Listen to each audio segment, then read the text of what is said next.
So before I start my presentation, I need to ask, is it visible, the PPT?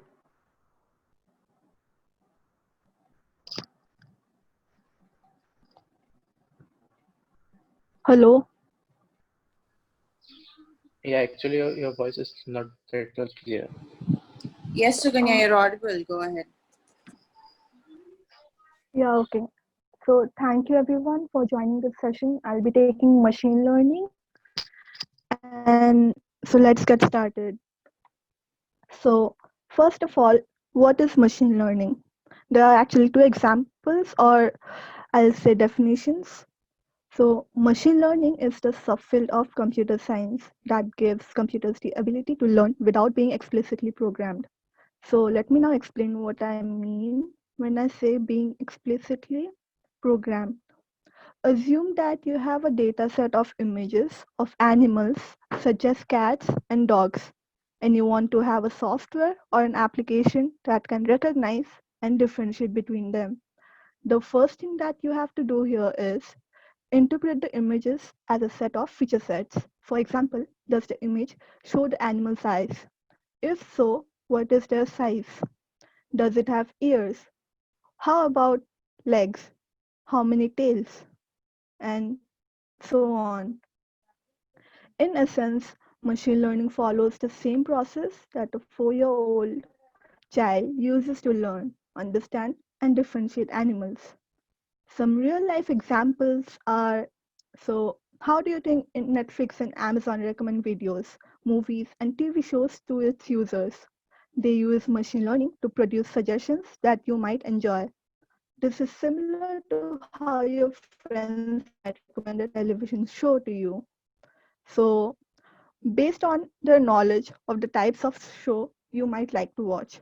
There's another definition which was given by Tom Mitchell that says that a computer program is said to learn from experience E with respect to some class of task T and performance measure P. If its performance at task in T is measured by P improves with experience C. This is machine learning. So here's another example. So we have the term apple, which can define anything. Is it referring to the fruit? Or is it referring to the Apple company? Or is it just a regular apple with slightly different features? So this is what machine learning does. It gathers and required information and differentiates them and gives us the correct output. So why do we need machine learning now? Well, because of the new computing technologies, machine learning today is not like machine learning of the past. It was born from pattern recognition and the theory that computers can learn without being programmed to perform specific tasks. Researchers interested in artificial intelligence wanted to see if computers could learn from data. The iterative aspect of machine learning is important because as models are exposed to new data, they are able to independently adapt. They learn from previously computations to produce reliable, repeatable decisions and results. In these recent years, there has been rapid increase in the quantity of data. Suganya, sorry to interrupt you. Can you be a little more louder? Yeah. So in this recent years, there has been rapid increase in the quality and the quantity of data. And to handle these many data, we need to do it efficiently using machine learning. This increase in demand of machine learning techniques has adequately improved the computation power of our systems, which is definitely a plus point. There has also been a progress in different algorithms that help in improving machine learning. Also, many industries support this. So how about machine learning in real life? We have a lot of examples. So the first one is virtual personal assistants. I've mentioned a few examples before where you use machine learning. So this one has Siri, Google Assistant, or Alexa. These are what we call virtual person assistants. They assist in finding information when asked over voice. All you need to do is activate them and ask the work, and the work will be done for you. We also have prediction while computing. When we have predictions while commuting, we all have been using GPS. While we do that, our current location and velocities are being saved at a central server for managing traffic.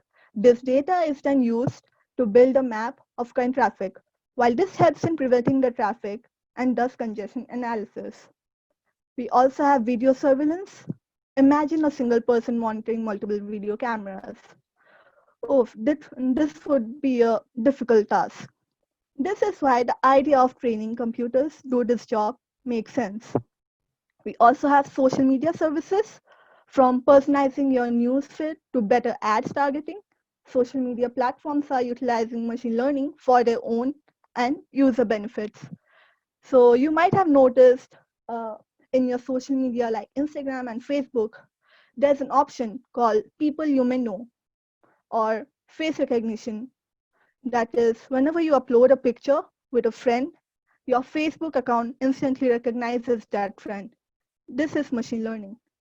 We also have email spam and malware filtering. This helps in detecting the spam emails and frauds. We also have online support systems, which are mainly chatbots. A number of websites nowadays offer this option to chat with the customer support representatives. Search engine result refining. So Google and other search engines use machine learning to improve the search results for you. Every time you execute a search, the algorithms at the backend keep a watch at how you respond to the task. If you open the top results and stay on the web page for long, the search engine assumes that the results it displayed were in accordance to your query. Then we have product recommendations. So you might have shopped for a product online few days back, and then you keep receiving emails for shopping suggestions. Suganya, a If little those, louder. so Near if your not mic. this, so if not this, then you might have noticed that this shopping websites or the web app recommends you some items that somehow matches with your taste. We also have online fraud detection. Machine learning is providing its potential to make cyberspace a secure place. So PayPal use machine learning for protection against money laundering. So how is a machine trained to do all this stuff? So here is a clear flow chart which might help you in understanding how all this machine learning can be done.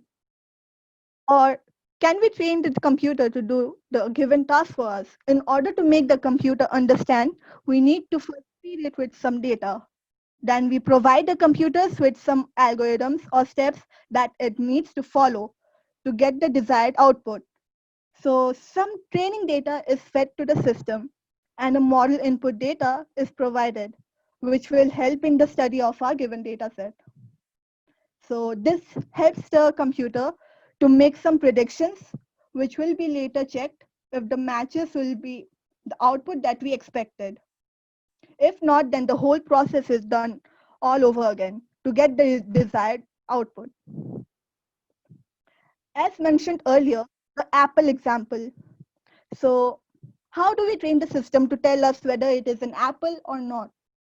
It's simple. Just feed the required data, and in this case, which is our apple, and then the rest of the job will be done by our model training set and provide us the required result. Also, there are different types of machine learning. Mainly three types of machine learning, namely supervised machine learning, unsupervised machine learning, and reinforcement machine learning. So now let's dig deep into it.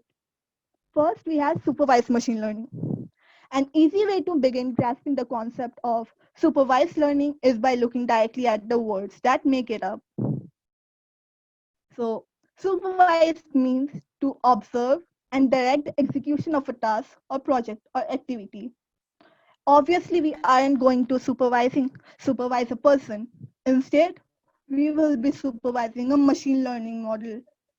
In this machine learning system, we are given a data set and already know what the correct output should look like. Having the idea that there is a relationship between the input and the output. So how do we supervise a machine learning model? We do this by teaching the model that we load the model with knowledge with some predicted future instances, but this lead to the next question, which is how do we exactly teach a model? We teach the model by training it with some data from the labeled data set. It is important to note that the data is labeled. And what do I exactly mean when I say labeled data set? Well, it could look something like an Excel file with its rows and columns. Then we have unsupervised machine learning, which is also similar, or you can say you can predict the definition by using the name itself. Since you know the meaning of supervised learning, what do you think unsupervised learning means? Well, unsupervised learning is exactly as it sounds. We do not supervise the model, but we let the model work on its own to discover information that may not be visible to the human eye. It means unsupervised algorithm on the data sets are raw conclusions on unlabeled data. Generally speaking, unsupervised learning has more difficult algorithms than supervised one, since we know little to no information about the data or the outcomes that are to be expected.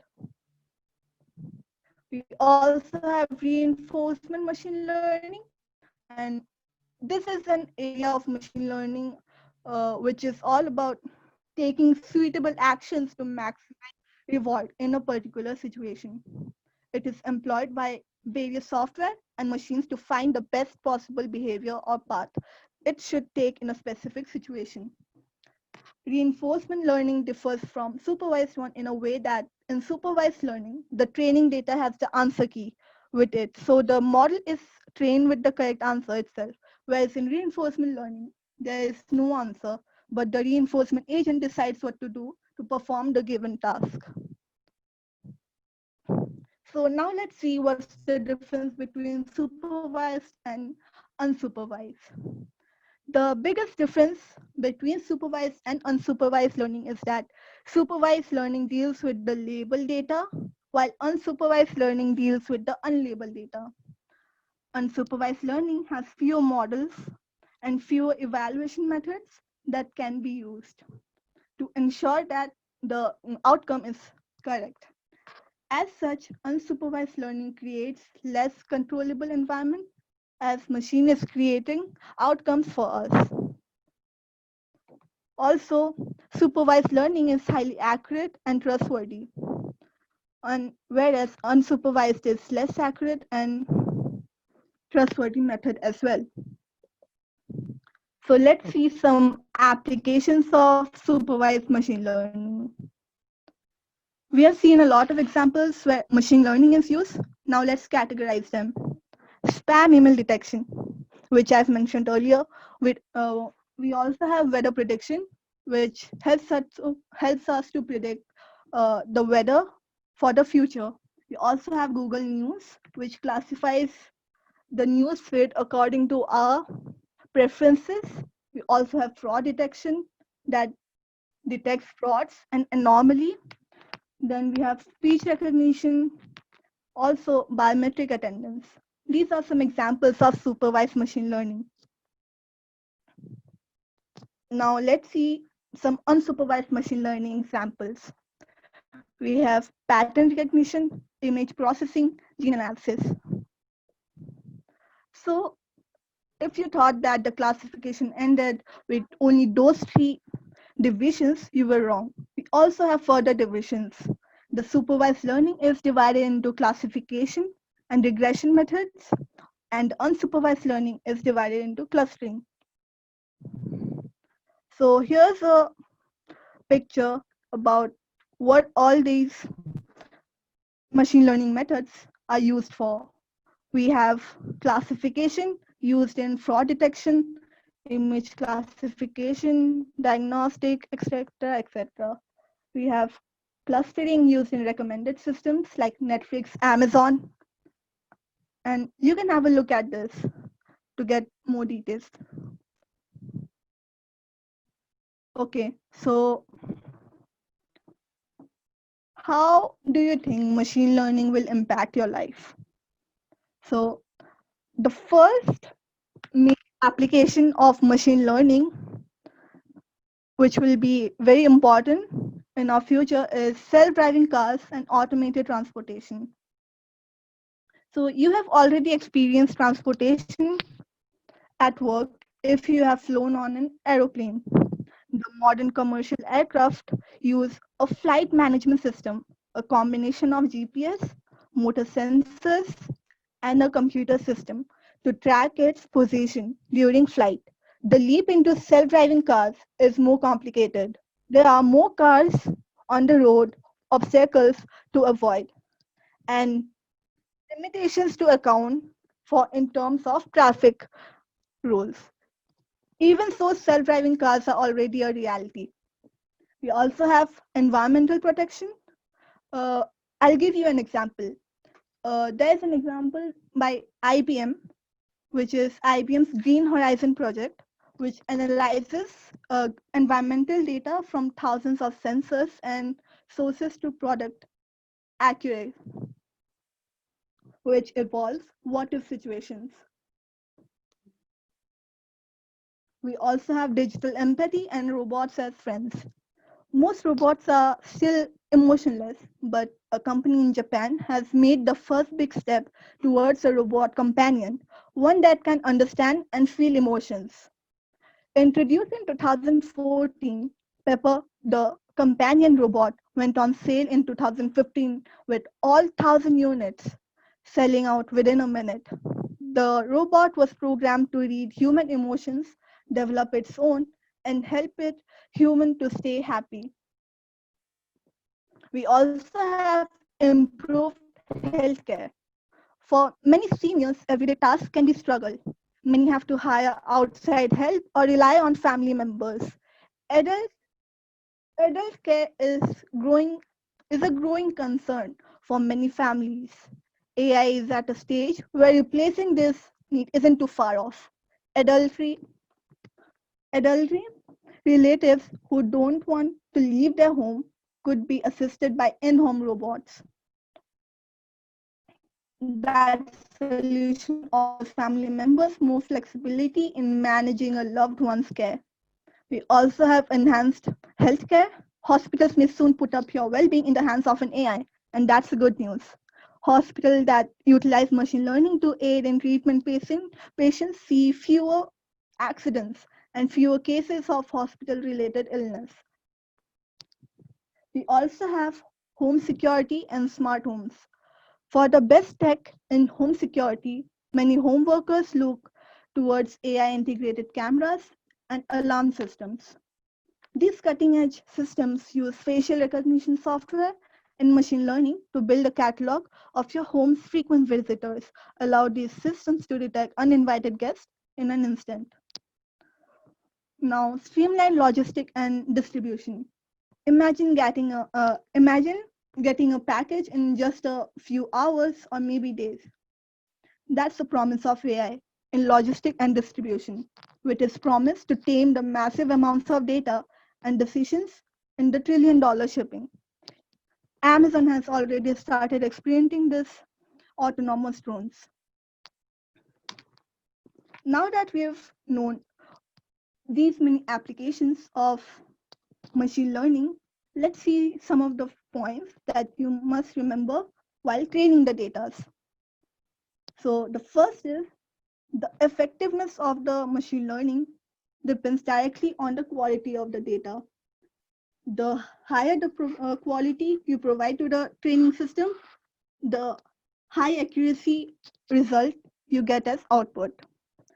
Then we have improving effectiveness of machine learning, and the machine learning which is obviously related to the effectiveness of the data is only effective if the data being used is the type used in your training set while training your data. So these are some softwares that are used while developing a machine learning system. We have TensorFlow, ACORD, we have ML Engine, we have Google ML Kit for mobile. We also have some libraries to train our data set like PyTorch, Keras, AML, etc., etc. So some of the maths required for machine learning are linear algebra, probabilities and statistics, calculus, complexity. Also, you might have guessed it that linear algebra consists the most part in the machine learning algorithm. So if you know linear algebra and probability, then it's a plus point if you study machine learning. So now let's see what are the future scopes of machine learning. The scope of machine learning is expanding across all the fields, such as banking, finance, IT, media, etc. Also gaming. As the machine learning scope is very high, there are some of the areas where researchers are working towards revolutionizing the world for the future. We have different industries where this is prominent, like automotive industry, the which is one of the areas where machine learning is excelling by changing the definition of safe driving. There are a few major examples like Google, Tesla, Mercedes-Benz, Nissan, etc. that have invested hugely in machine learning to come up with novel innovations. We also have robotics, which is a huge industry developing robots to assist with human health. You might have heard of Sophia. Yes, this is an example of artificial intelligence and machine learning in real life. Also, we have quantum computing and computer vision, which you might study in details if you pursue machine learning in future. Now, before ending my presentation, I would like to show you a simple code which will actually convert your text into an audio. So we have this code in Python. So let me explain what this code actually does. So we first import a file named GTTS, which represents Google text to speech. And also we have uh, we have text, which is I love Codezilla, which is in English. So we assign the language as EN, which represents English, and then we do the task here, speech, which is we assign the text, the language, and the pace. Then we save this file to a file name test.mp3. Now let's run this code.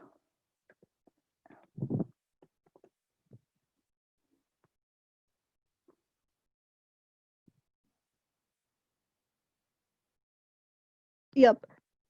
Now, if we search for test file, we see that we have created a mp3.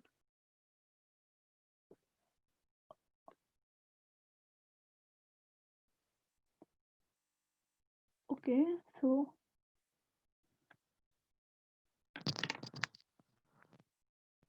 now you will be able to hear this.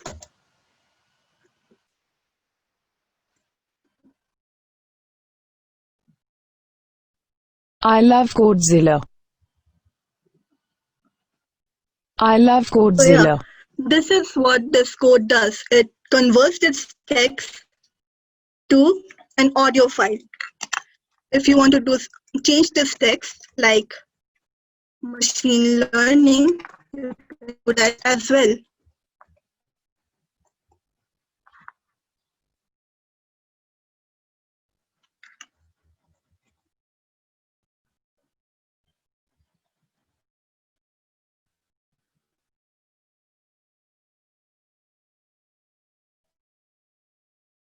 So yeah, I love actually machine learning. test and this text to speech conversion is inbuilt in most of the newly tablets.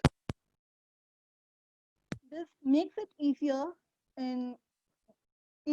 for the general people to access online contents on mobile devices.